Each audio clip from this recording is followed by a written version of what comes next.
Hello friends, विवा food रेसिपीमध्ये आपले सगळ्यांचे मनापासून स्वागत. आज आपण इथं खुसखुशीत आणि चविष्ट असे दुप्पट फुलणारे उडदाच्या डाळीचे पापड करणार आहोत. तर कसं करायचं आहे, त्याची सविस्तर रेसिपी काय आणि ते खुसखुशीत आणि वर्षभर कसं टिकावं हे आपण पुढे व्हिडिओमध्ये बघणारच आहोत. 2 किलो उडदाची डाळ आपण इथे दळून आणलेली आहे. आता ह्याच्यामध्ये साहित्य काय काय लागणार आहे पापडासाठी आपण बघूया. इथे 1 चमचा हिंग घेतलेला आहे. 1 मोठा चमचा काळी मिरी इथे मी बारीक मिक्सरला दळून घेतलेली आहे.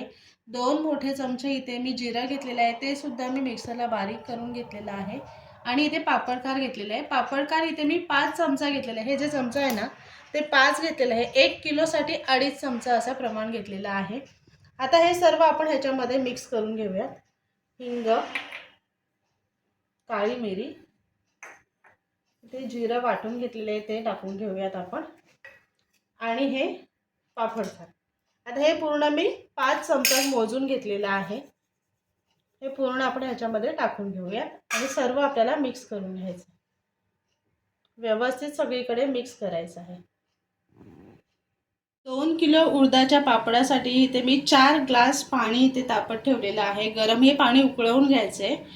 1 किलो उडदाच्या पापडासाठी आपण 2 ग्लास पाणी घेतलेलं आहे आणि 2 किलो पिठासाठी आपण 4 ग्लास पाणी घेतलेलं आहे. आता ह्याच्यामध्ये मी मीठ टाकून घेणार आहे. इथे मी 2 चमचा मीठ टाकून घेणार आहे आणि हे पाणी आपल्याला उकळवून घ्यायचं आहे. पाण्याला गदगदून उकळ आलेले आहे. आता इथे आपण गॅस बंद करायचा आहे आणि पाणी आपल्याला कोमट करून घ्यायचं आहे. पाणी कोमट झालंय. आता आपण पिठामध्ये टाकून थोडं थोडं टाकून मळून घ्यायचं आहे. एकदाच पाणी नाही टाकायचे, थोडं थोडं पाणी टाकून आपल्याला मळून घ्यायचं आहे. 4 ग्लास पाण्यामध्ये एवढं पाणी उरलेलं आहे. थोड्याच पाण्यामध्ये आपलं असं बऱ्यापैकी ओलसर भिजून झालेलं आहे. लागलंच तर थोड्या पाण्याचा वापर करायचा, पण इथे मला लागणार नाही आहे. मला एवढ्याच पाण्यामध्ये होणार आहे. आता हे थोडं थोडं पाणी घेऊन ह्याचे ना गोळे तयार करून घेणार आहे मी. जास्त आपल्याला पातळ ठेवायचं नाही, एकदम घट्टच पीठ मळून घ्यायचं आहे. आता ह्याचा मी गोळा तयार करते. ह्याचे असे गोळे करून एक एक गोळा करून मी साईडला करून घेते आणि बाकीच्या पिठाचा पुन्हा आपल्याला एक वेगळा गोळा तयार करून घ्यायचा आहे. इथे बघा 2 गोळे तयार करून घेतलेत. इथे दिसतंय तुम्हाला किती कडक केलेला आहे. एकदम नरम नाही करायचं, असं कडक करून ठेवायचे. हा सकाळपर्यंत खूप छान असं मऊ होणार आहे आणि तो फुलला सुद्धा जाणार आहे. आता ह्याच्यावरती ना मी तेल टाकून घेते. तेल टाकून आपल्याला मळून घ्यायचं आहे. दोन्ही ह्याच्यावरती भरभरून तेल टाकणार आहे मी आणि ह्याचे गोळे आपल्याला मळून घ्यायचे आहेत. एक साईडला करून घेऊयात आणि एक असं पण व्यवस्थित मळून घ्यायचे. दाबून दाबून आपल्याला मळून घ्यायचे.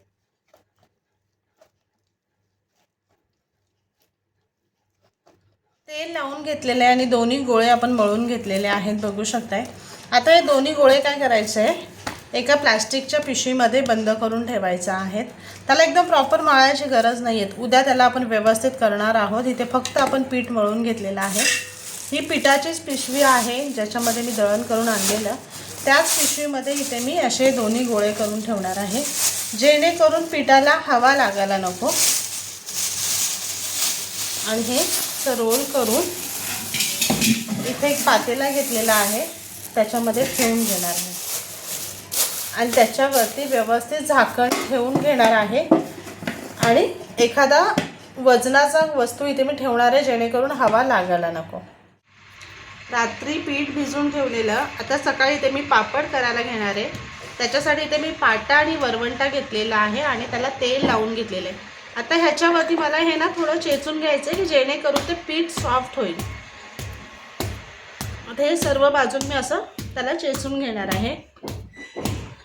जर असं आपण पापड करायला पीठ चेचून घेतलं ना तर पापड खूप सॉफ्ट आणि खुसखुशीत होतात.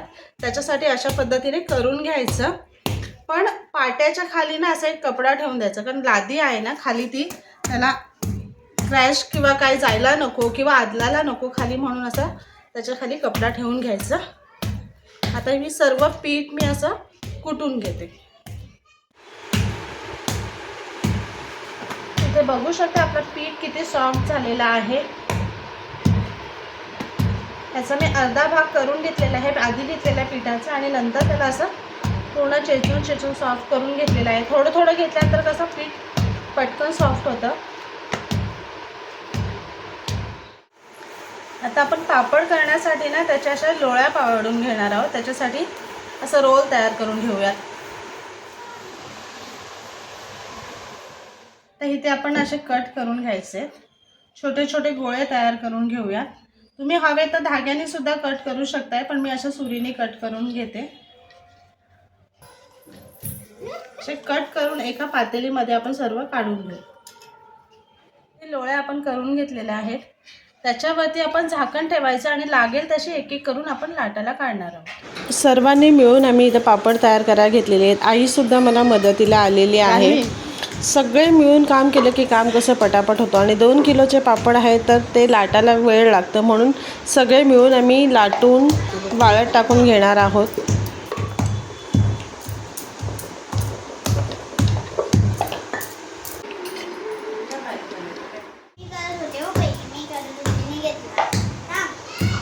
कोणी पण करा, पापड पटापट करा.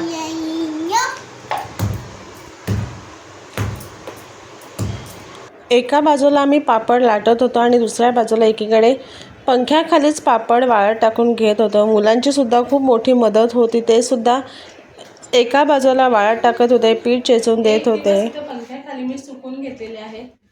खूप मस्त सुकलेले आहेत एका दिवसामध्येच. आता हे सर्वांना मी एका भांड्यामध्ये भरून घेते. हे सर्व पापड असे गोळा करून घ्यायचे आहेत. अस्ते घ्यायचे, तुटू शकतात ते. तुम्ही बघू शकता एका दिवसातच आपले पापड किती मस्त सुकलेले आहेत. आता ह्याला आपल्याला वर्षभर ठेवायचे, त्याच्यासाठी कडक ऊन द्यायला पाहिजे. आता इथे शहरामध्ये तर आपल्याकडे खूप जागा नाही आहे, तर मी ही परात घेतलेली आहे. त्या परातीमध्ये ना असे लावून घेते आणि गॅलरीमध्ये ऊन येणार आहे ना, त्या उन्हामध्ये गॅलरीमध्ये मी 2 ते 3 दिवस ऊन देणार आहे. कारण एक दिवस आपल्याला कडक ऊन भेटणार नाही. 2-3 तास ऊन दिलं ना कडक तरी खूप होणार आहे, पण गॅलरीमध्ये आपल्याला 15 ते 20 मिनिटच ऊन येतं. त्यासाठी मग आपल्याला 2 ते 3 दिवस ऊन देणं गरजेचं आहे. आता या परातीमध्ये पूर्ण मी पापड लावून घेते. इथे आपण पापड सगळे भरून घेतलेले आहेत. सुपामध्ये आणि परातीमध्ये भरलेत. आता हे गॅलरीमध्ये 2 ते 3 दिवस मी हे वाळवून घेणार आहे. पापड आपले सुकून छान झालेले आहेत. आपण तेलामध्ये टाकून तळून बघूया.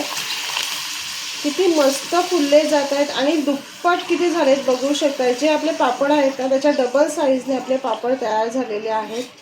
तर हे अशा पद्धतीने सर्व पापड मी तळून घेते. पापड तळून घेतलेले आहेत. तुम्हाला मी पापड आणि पापडची साईज दाखवते. किती पापड छान फुललेला आहे बघू शकता. पापडाची साईज बघा आपली किती छोटी आहे आणि किती खुसखुशीत झाले ते सुद्धा बघा.